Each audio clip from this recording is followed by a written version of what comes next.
Doncs bé, efectivament, la comarques de Barcelona, que no Barcelona ciutat, que això és un altre àmbit completament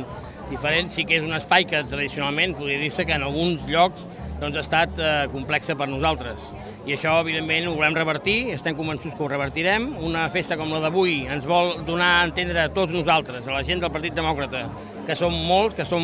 forts, que estem mirant de cara al futur i que, evidentment, el repte que l'entomem i l'entomem amb valentia és aquest, és que totes aquestes poblacions on no han pogut governar, com deia ara el Víctor, a Rubí no ha pogut governar, doncs tenim l'aspiració de governar i tenim el convenciment i el capteniment que podem governar Rubí, podem governar qualsevol altre lloc de la vegueria, a llocs que en aquests moments pot semblar difícil o complicat, però nosaltres estem convençuts que amb feina, adreçant-nos al ciutadà, fent-nos útils, que la gent ens vegi que som aquell partit o aquella formació política capaç de solventar els seus problemes, d'afrontar-los, de parlar del que ens preocupa cada dia, parlar efectivament de la llibertat del país, parlar de la nostra independència, però també parlar-los de coses quotidianes com són les pensions, com són el que els costa els estudis dels fills, qualsevol altre concepte, el transport metropolità. Tot això ens hem de mostrar útils i hem d'afrontar, parlar a la gent, parlar-li als ulls i dir que estem, i per tant tenim tota la certesa de que donem resposta a això. Una mica avui, amb aquesta festa aquí,